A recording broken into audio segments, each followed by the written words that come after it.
दर्शकवृन्द नमस्कार। अहिले हामी कक्षा 7 मा छौं। कक्षा 7 मा का विद्यार्थीहरू एकदम पढ्नका लागि लालायित देखिन्छन्। यहाँ तपाईहरु देख्न सक्नुहुन्छ, सबैजना पढ्न इन्ट्रेस्टेड रहेका छन्।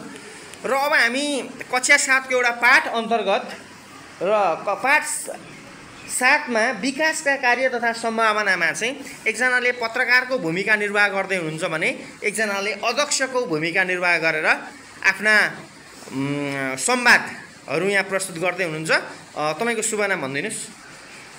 मेरो शुभ नाम सेविका तामाङ। सेविका तामाङ, कक्षा 7। ओके, तपाईको शुभ नाम? मेरो शुभ नाम आशिष शेर्पा। रेडी? ओके। एकछिन। यहाँलाई आजको बहसमा स्वागत छ। मलाई आफ्नो विचार राख्ने मौका दिनुभएकोमा यहाँलाई धन्यवाद। अध्यक्षज्यू, सबैभन्दा पहिला विकास गतिविधिका विकासका लागि सुगता र साधनको आवश्यकता पर्छ। तपाईँको जिल्लामा यस्ता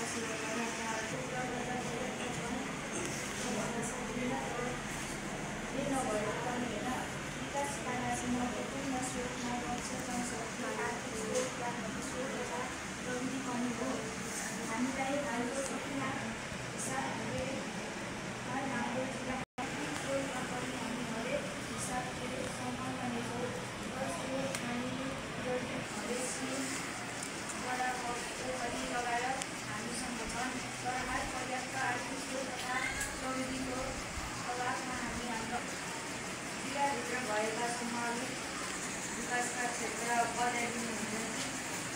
हाम्रो जिल्लाको विकासको सबैभन्दा बढी सम्भावना भएको क्षेत्र कृषि नै हो।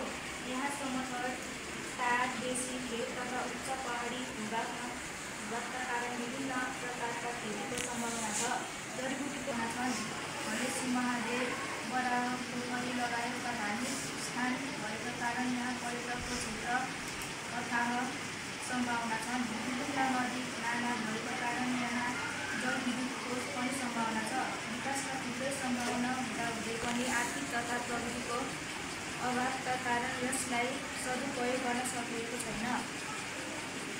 विकासका थुप्रै सम्भावना त रहेछन्। अध्यक्षज्यू, हाल जिल्लामा भइरहेका विकासका कार्यको बारेमा संक्षिप्तमा बताइदिनुहुन्छ कि सिँचाइ, पर्यटन, जडीबुटी, खानेपानी तथा सडक निर्माणका क्षेत्रमा के कस्ता कार्य भइरहेका छन्? हाल जिल्लामा स्थानीय तहले विकासका कार्य सञ्चालन गरिरहेका छन्। प्रदेश तथा सङ्घीय सरकार अन्तर्गतका पनि विभिन्न परियोजना सञ्चालित छन्। तपाईँले भनेअनुसार सिँचाइका क्षेत्रमा करिब 3 दर्जनभन्दा बढी आयोजना निर्माण छन्। स्थानीय सरकारका, प्रदेश र सङ्घीय सरकारका गरी यी सम्पूर्ण आयोजना सम्पूर्ण हुँदा हामी आधारभूत रूपमा सिँचाइ सुविधा पुर्याउन सक्छौँ। त्यसैगरी पर्यटकका क्षेत्रमा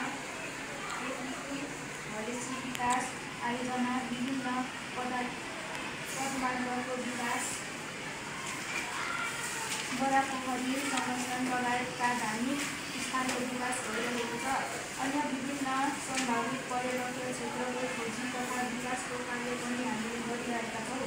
जडीबुटीको उत्पादनका हिसाबले हाम्रो जिल्ला राम्रो छ, तर सकिरहेका छैनन्। खानेपानीका क्षेत्र पनि हामीले थुप्रै आयोजना 3 वटै तहको सरकारको प्रयासमा जना वा कम लगानीका सम्पन्न हुन सक्नेलाई स्थानीय सरकारबाटै सञ्चालन गरिरहेका छन्।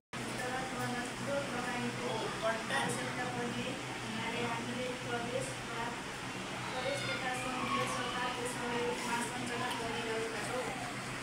सडकका क्षेत्र जातिघाट प्रयोग स्थानीय तह वा वडा तथा गाउँमा जाने सडकका हामीलाई खोजिरहेका छ।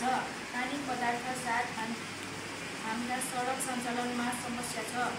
अब सडकको संरचना निर्माण गर्ने र ती सडकलाई 12 महिना सञ्चालन गर्न सक्ने बनाउने ठुलो चुनौती छ। हस्, धन्यवाद अध्यक्षज्यू, यहाँ आएर आफ्नो महत्त्वपूर्ण विचार राखिदिनु भएकोमा। धन्यवाद। मलाई जिल्लाको समग्र विकास निर्माणका बारेमा आफ्ना विचार तथा भइरहेका कार्यका बारेमा बोल्ने अवसर दिनुभएकोमा धन्यवाद।